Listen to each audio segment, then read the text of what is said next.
आहवे जगदुदंड राजमंडल Rahway Shri Narasimha Mahipala स्वस्त्यस्तु तव वाहवे। नमस्कार मित्रों, मैं कमलेश कुमार आप सभी का संस्कृत साहित्य चैनल में स्वागत और अभिनंदन करता हूं। आज साहित्य दर्पण के प्रथम परिच्छेद के बारे में चर्चा करते हैं। सर्वप्रथम आचार्य ने मंगलाचरण किया और कहा कि शरदिंदु सुंदर रुचि चेतसि सामे गिराम देवी अपहृत्य तमः संततम अर्थान अखिलान प्रकाशयतु। अर्थात शरत ऋतु की चंद्रमा की कांति के समान कांति वाली वह वाणी की अधिष्ठात्री देवी मैं चेतसी मेरे चित्त में तमः अंधकार का अपहृत्य नाश करके समस्त अर्थान अखिलान प्रकाशयतु, समस्त अखिल अर्थों को प्रकाशित करें।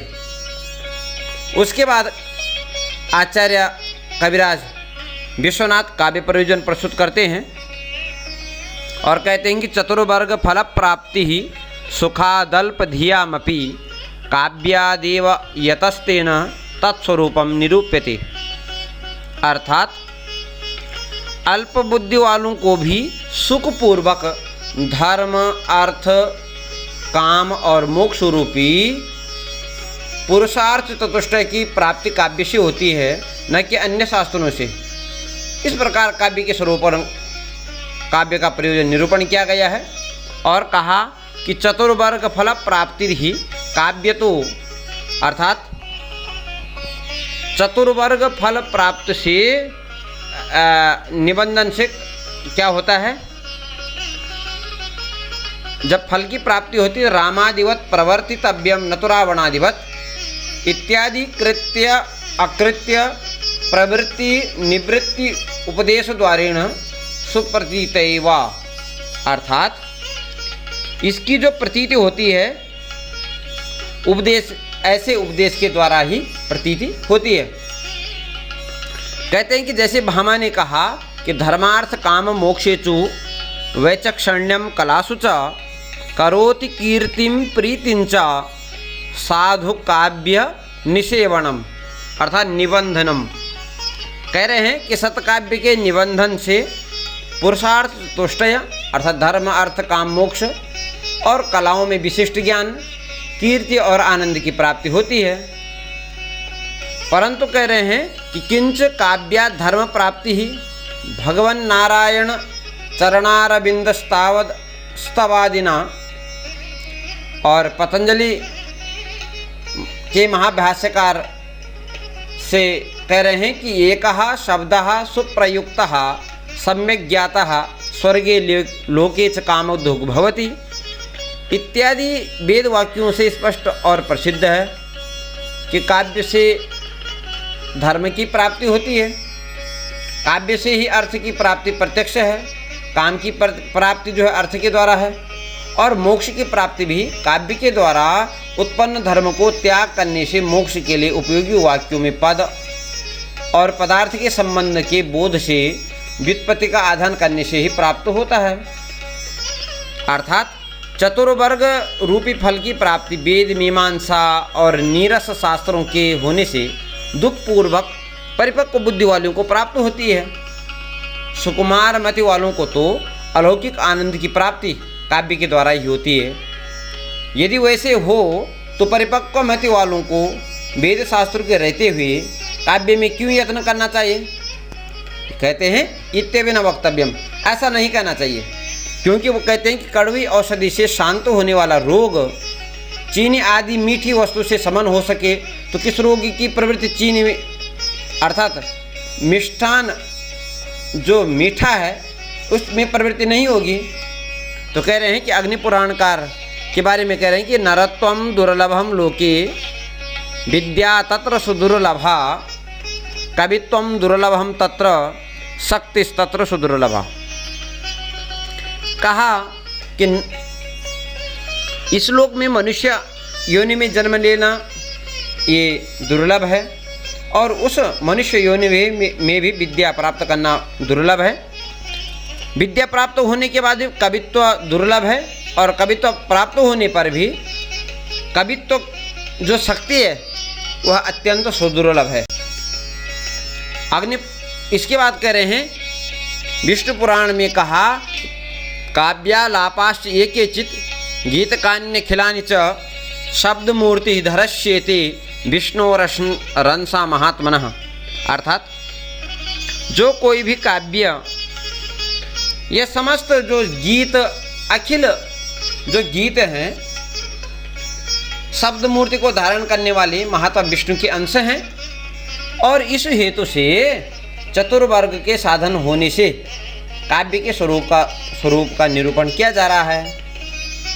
तो कह रहे हैं कि काव्य का स्वरूप क्या है, किम तत्स्वरूपम, उस काव्य का स्वरूप क्या है। ऐसा कहते हुए काव्य प्रकाशकार मम्मट के लक्षण को प्रस्तुत करते हैं कि ततदोषो शब्दार्थो सगुणावनलंकृति पुनः क्वापि इति। कहते हैं कि किसी आचार्य ने कहा कि दोष से रहित, गुण के सहित और कुत्रचित स्फुट अलंकारों के न होने पर भी ऐसा शब्दार्थ युगल काव्य कहलाता है। तो कहते हैं आचार्य विश्वनाथ, प्रस्तुत जो काव्य लक्षण वह दोषपूर्ण है।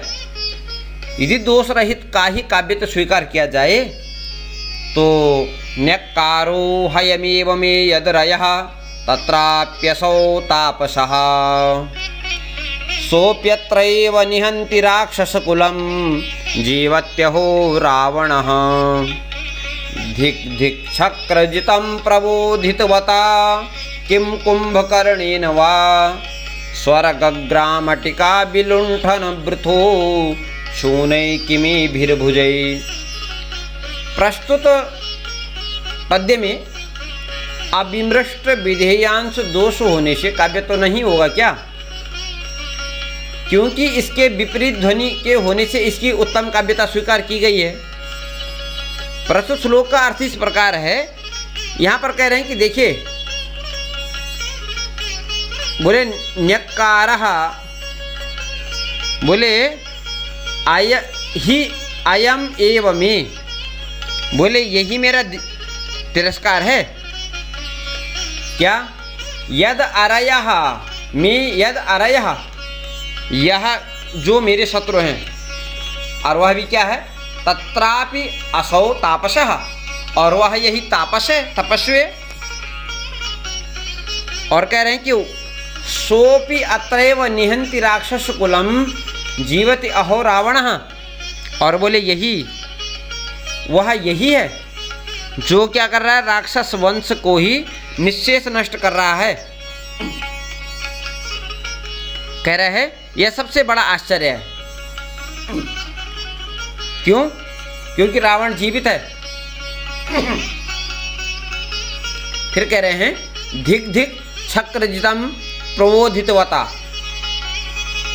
बोले चक्रजित अर्थात मेघनाद को भी धिक्कार है, और कुंभकर्ण को जगाने से भी को लाभ, क्या लाभ है, क्यों? बोले स्वर्ग को छोटे गांव की तरह पूरे लूट पाने में समर्थ में इन हाथों से क्या हुआ, स्वर्ग ग्राम अटिका विलुंठन वृथो छूने किमे ये भी भुजे। तो प्रस्तुत पद्य में यहाँ अविमृष्ट विधियांश दोष है। तो बोले दोष होने से क्या उसकी काव्य तो स्वीकार नहीं होगी।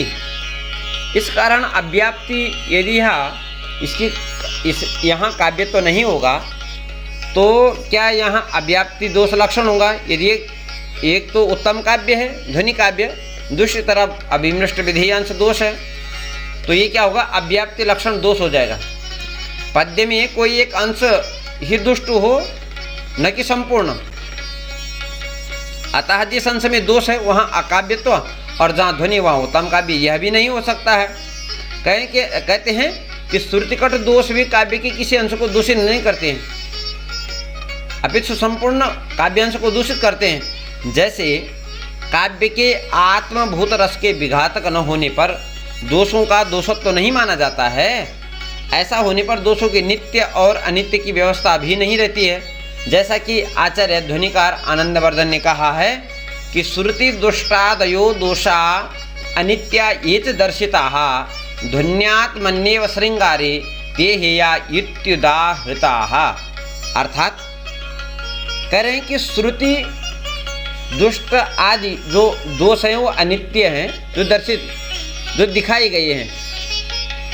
क्यों कह रहे हैं कि ध्वन्यात्मा जो ध्वनि की आत्मा है, क्या है ध्वनि की आत्मा, काव्य से आत्मा ध्वनि, उत्तम काव्य अर्थात श्रृंगार में ही वो हेय हैं अर्थात अनित्य उसे कह रहे हैं। अर्थात श्रुति दुष्ट दोष अनित्य हैं, वही ध्वनि काव्य की आत्मा बने श्रृंगार रस में ही त्याज्य हैं। अतः प्रस्तुत लक्षण में दोष रहित पद उपयुक्त नहीं है, क्योंकि काव्य सर्वथा निर्दोष तो असंभव ही है। अतः यह निर्दोष नहीं हो सकता है, काव्य अदोष नहीं हो सकता।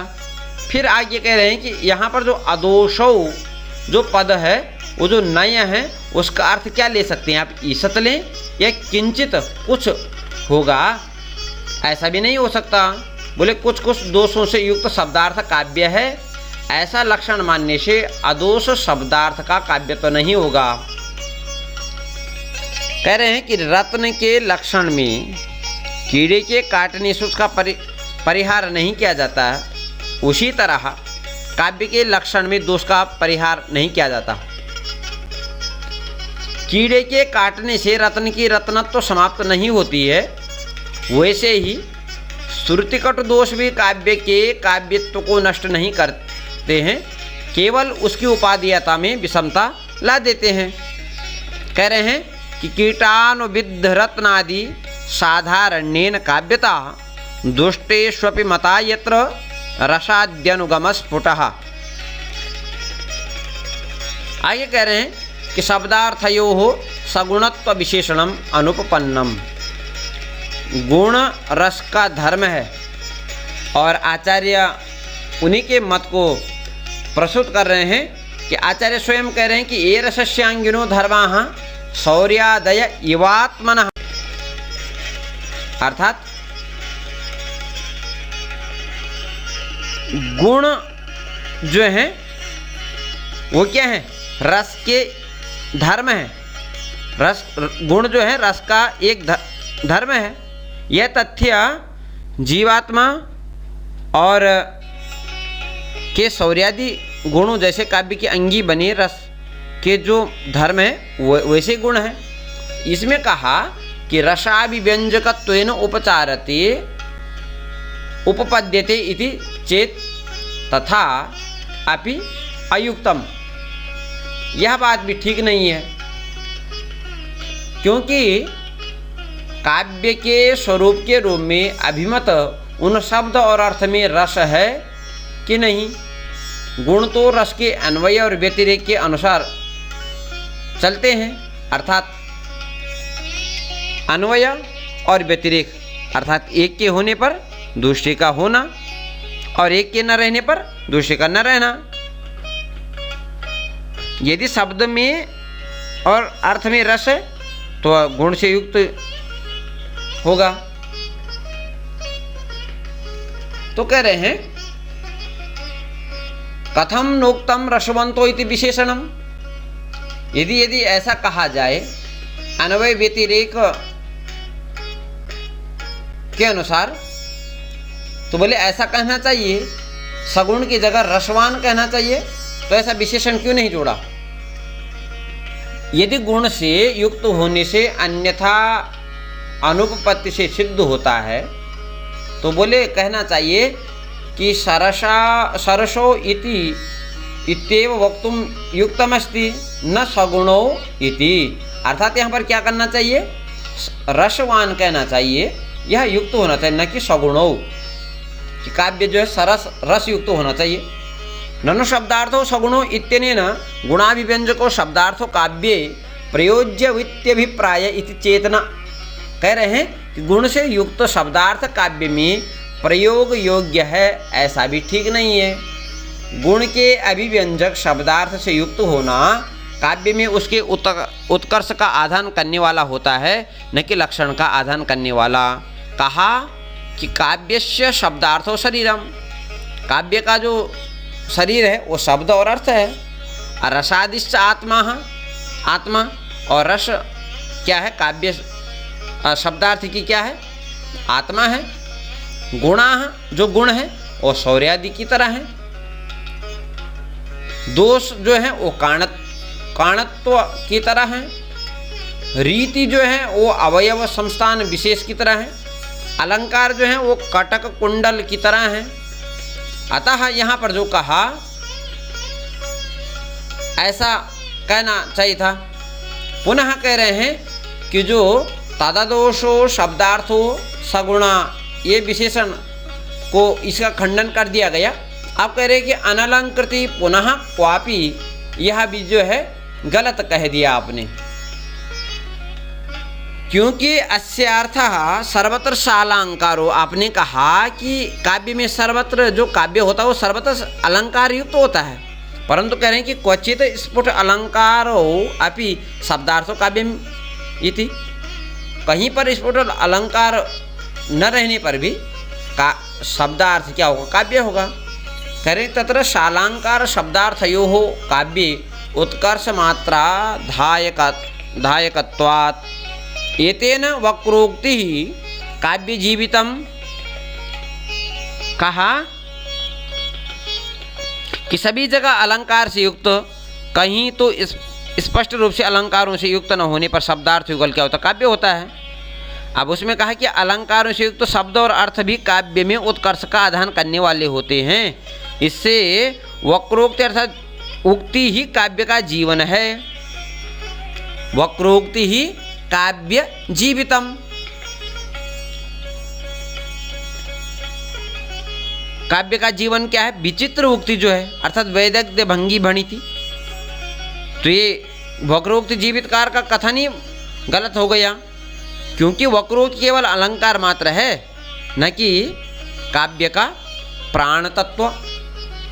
जैसे कहा यह कौमार हरः स एव हि वरः तायेव चैत्रक्षपा ते चोन्मीलित मालती सुरभयः प्रौढ़ा कदम्बा नीलाः सा चैवास्मि तथापि तत्र सुरतः व्यापार लीला विधौ रेवारोधसि वेतसी तरुतले चेतः समुत्कंठते।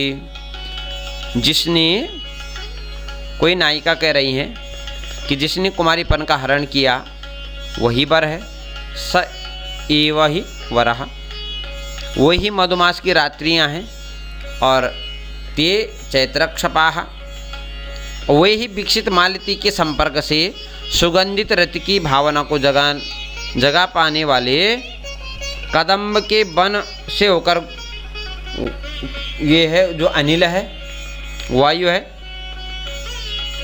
फिर भी रति क्रीड़ा के प्रसंग में वही रेवा नदी के किनारे पर स्थित वेद के लता मंडप में ही चित्त उत्कंठित होता है। यहाँ विचारणीय खंडन योग्य है। यहाँ तो विभावना और विशेषोक्ति अर्थात कारण के बिना कार्य की उत्पत्ति और कार्य के बिना कारण की उत्पत्ति से बना संदेह संकर अलंकार स्पष्ट है। तो कारण के बिना कार्य का होना विभावना और कारण होने पर कार्य का न होना विशेषोक्ति है। यह सब कुछ यथावत होने के कारण बिना कारण ही उत्कंठा का होना तो विभावना है, और उत्कंठा के अभाव के पर्याप्त कारण होने पर भी उसका विद्यमान होना विशेषोक्ति है। किंतु उत्कंठा न होने के कारण वर आदि की उपभोक्तता है, और उसके रहने पर अनुत्कंठा का अभाव उत्कंठा के रूप में निर्दिष्ट है, न कि अनुत्कंठा के अभाव के रूप में। इस कारण विभावना अस्फुट है। आगे कह रहे हैं, किसी प्रकार से श्रृंगार प्रकाशकार, सरस्वती कंठाभरण कार आचार्य भोज का जो लक्षण है वह भी अपने आप ही सिद्ध नहीं होता है। उन्होंने कहा अदोषम गुणवत् काव्यम अलंकारैः अलंकृतम रसान्वितम कवि कुर्वन् कीर्तिम प्रीतिम च विन्दति। अर्थात अदोष वह भी पूर्व में कहा गया है। गुणवत् काव्यम बोले काव्य जो है वो जो है गुण युक्त नहीं हो सकता। तो इस प्रकार से अलंकार है अलंकृतम, अलंकार का भी उन्होंने पहले ही कर दिया है। तो ये सब जो है पहले की तरह खंडन हो जाता है। कह रहे हैं कि जैसे ध्वनिकार ने कहा है कि काव्य से आत्मा ध्वनि ही, तो बोले यदि काव्य की आत्मा ध्वनि है तो आपको यह नहीं कहना चाहिए था तत्किम, वह क्या है, वो वस्तु ध्वनि है या अलंकार ध्वनि है या रस ध्वनि है। यह आपने 3 प्रकार की ध्वनि बता दी है। तो इसमें कौन सी ध्वनि है? उत रसादि रूप मात्रो वा नाद्य प्रहेलिकादि अतिव्याप्ति है द्वितीयश्चेदोमिति ब्रूमः ननु यदि रसादि रूप मात्रो ध्वनि काव्य श्यान्मा तदा। तो इसमें कहा उदाहरण देकर के दे रहे हैं कि श्मश्रूः अरत्र निमज्जत्यहं दिवसकहं प्रलोकया माँ पथिक रात्र्यन्धक शय्यायां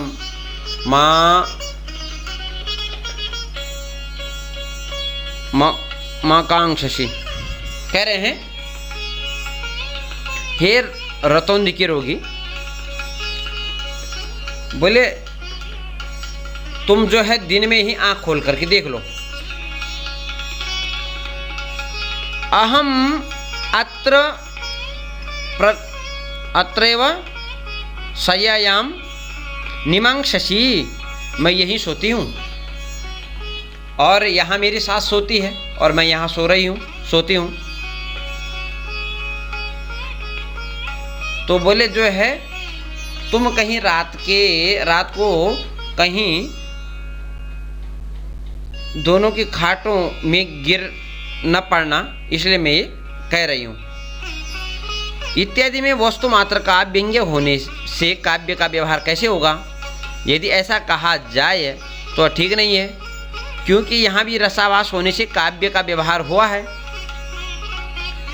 इत्यादो वस्तु मात्र से व्यंग्यत्वे कथम काव्य व्यवहारः इति चेन् अत्रापि रसभासवत् एवेति ब्रूमः। अन्यथा क्या होगा? अन्यथा देवदत्तः ग्रामं याति गच्छति इति, इस वाक्य में भी क्या होगा? देवदत्त गांव जाता है, इस वाक्य में भी उसके नौकर का उसका अनुगमन रूप व्यंग्य का अवबोध भी काव्य मानना पड़ेगा आपको। अस्तु इति चेन् रसवत् एव काव्यात्व अंगाकारात्, क्योंकि अंगीकारात् कह रहा है। ऐसा कहना भी ठीक नहीं है, क्योंकि रस से युक्त वाक्य ही काव्य माना गया है। अब जो है कह रहे हैं कि काव्यस्य प्रयोजनम ही, काव्य का मुख्य प्रयोजन क्या? देखिए, रसास्वाद मुखपिंड दान द्वारा वेद शास्त्र विमुखानां सुकुमारमतीनां राजपुत्रादीनां विनयेनां रामादिवत वर्तितव्यम न तो रावणादिवत इत्यादि कृत्य अकृत्य प्रवृत्ति निवृत्ति उपदेश इति चिरंतनैः अप्युक्तत्वात्। कह रहे हैं काव्य का प्रयोजन तो रस के आस्वाद रूप लोभ द्रव्य देकर वेद शास्त्र से जो विमुख हो गए हैं, ऐसे कोमल बुद्धि वाले कर्तव्य और अकर्तव्य का उपदेश देने योग्य राजपुत्र आदि का राम आदि जैसा व्यवहार करना चाहिए, न कि रावण आदि की तरह। इत्यादि कृत्य में प्रवृत्ति और अकृत्य में अर्थात अकर्तव्य में निवृत्ति, ऐसा प्राचीन आचार्यों ने कहा है। अग्निपुराणकार ने भी कहा है कि वाग वैदग्ध्य प्रधानेपि रस एवात्र जीवितम, अर्थात रस ही काव्य का जीवन है, अलंकार रहने पर नहीं है। आगे कहते हैं कि व्यक्ति विवेककार महिम भट्ट ने कहा है काव्यस्य आत्मनि अंगिनि रसादि रूपे न कस्यचित् विमतिः। कह रहे हैं काव्य के अंगी बने रसादि रूप आत्मा में किसी का विरोध नहीं है। ध्वनिकार ने भी कहा है कि नहीं कवि रीति वृत्त मात्र निर्वाहेण आत्मपदलाभः इतिहासाद एव तत्सिद्धेः। अर्थात इतिवृत्त अर्थात जो कथानक मात्र के निर्वाह से कवि को कवित्व पद का लाभ नहीं होता है। कथानक की सिद्धि तो इतिहास आदि से ही हो जाती है। अतः वामन के मत को प्रस्तुत कर रहे हैं कि वामन ने कहा कि रीतिरात्मा काव्यस्य, वह भी नहीं है काव्य की आत्मा रीति। बोले रीति क्या है? रीति संघटना विशेषत्वात्। बोले रीति जो है संघटना विशेष है, संघटना पदों की जो संघटना है। क्योंकि रीति पदों की संघटना विशेष है, संघटना केवल काव्य शरीर का अवयव संस्थान रूप है। आत्मा उससे भिन्न है, संघटना अलग है और उसकी आत्मा अलग है। और फिर ध्वनिकार के मत को पुनः प्रस्तुत करते हैं, कहते हैं कि योऽर्थः सहृदय श्लाघ्य काव्यात्मेति व्यवस्थितः वाच्य प्रतीयमानाख्यो तस्य भेदौ उभौ स्मृतौ। कहा कि सहृदयों के द्वारा प्रशंसनीय जो अर्थ काव्य की आत्मा के रूप में माना जाता है, उस अर्थ के वाच्य और प्रतीयमान भेद, दो भेद कैसे हो सकते हैं? अतः वाच्य अर्थ का काव्य की आत्मा कहना, काव्य की आत्मा ध्वनि है, ऐसे अपने वचन का वचन विरोध हो गया। तो कह रहे हैं कि तत्किम काव्यम, अपने मत को प्रस्तुत कर रहे हैं कि वाक्यम रसात्मकम काव्यम, रस एव आत्मा सारूपतयः जीवनदायको यस्य। कह रहे हैं कि रस के स्वरूप का, कि रस ही आत्मा है, जीवन का अध्ययन करने वाला, जिसका ऐसे तेन बिना काव्यत्व अभावस्य प्रतिपादितत्वात्, क्योंकि उसके बिना काव्य में काव्यत्व का अभाव प्रतिपादित है। क्योंकि रस्यते आस्वाद्यते इति रसः। तो रस के बारे में कह रहे हैं कि शून्यम वासग्रहम विलोक्य शयनाद उत्थाय किंचित छनये निद्रा व्याजमुपागतस्य शुचिरम निर्वण्य पत्युर्मुखम विश्रब्धम परिचुम्ब्य जात पुलकाम आलोक्य गंडस्थलीम लज्जा नम्रमुखी प्रियण हसता बाला चिरम चुंबिता। यहाँ पर जो ये संभोग श्रृंगार है, और यहीं पर श्रृंगार के कहा, उसके संभोग श्रृंगार के द्वारा कवि बताना चाह रहा है कि प्रियजन के आलिंगन आदि से पुष्ट रति का होना यहाँ संभोग श्रृंगार है। नायक नायिका दोनों में स्थित रति का पुष्ट होकर संभोग श्रृंगार बन जाता है, जिसे साधारणीकरण द्वारा सामाजिक लोग क्या करते, अनुभव करते हैं। इसके बाद कह रहे हैं कि यस्या लीयत सल्क सीम्नि जलधि पृष्ठे जगन्मंडलम दष्टायाम धरणी नखे दितिसुतः द्यावा पदे धीशः पदे रोदसी क्रोधे क्षत्रगणः सरे दशमुखः पाणौ प्रलम्बाशुरौ ध्याने विश्वमशावधार्मिककुलं कस्मै चिदस्मै नमः।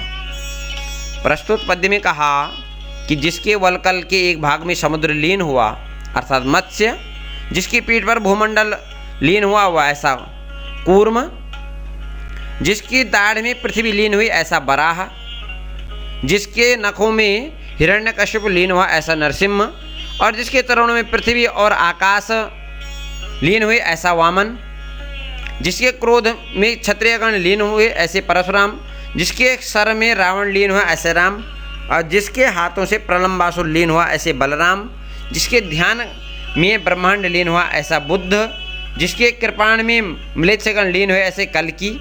ऐसे अनिर्वचनीय महिमा किसी के लिए मेरा क्या है नमस्कार है। आगे कह रहे हैं दोष किसे कहते हैं, कि बोले दोषा तस्य अपकर्षकः, जो रस का अपकर्षण करे वही दोष है। बोले श्रुति दुष्टा पुष्टार्थत्वादयः कारणत्व खंजत्वादयः इव, बोले वह जैसे शरीर में कारणत्व खंजत्व दोष होते हैं, उसी प्रकार से शब्दार्थ रूपी काव्य शरीर में भी श्रुति दुष्ट अपुष्टार्थ नाम के दोष होते हैं। फिर कहा कि इनकी गुण अलंकार किसे कहा, तो बोले उत्कर्ष हेतवः प्रोक्ताः गुणालंकार रीतयः, कहते हैं कि उत्कर्ष को, काव्य की उत्कर्षता को बढ़ाने वाले गुण हैं, उसके बाद अलंकार है और उसका रीति क्रमशः रख दिए हैं। गुण और अलंकार और रीति को अलग अलग नहीं किया, ये उत्कर्ष को बढ़ाने वाले कहा। तो कहा कि गुणाः शौर्यादिवत अलंकाराः कटकुंडलादि, गुण क्या है वो शौर्य आदि की तरह है, अलंकार जो है कटक कुंडल की तरह है, और रीति जो है अवयव संस्थान विशेष की तरह है। इस प्रकार से प्रथम परिच्छेद में कवि साहित्य काव्य का प्रयोजन और काव्य लक्षण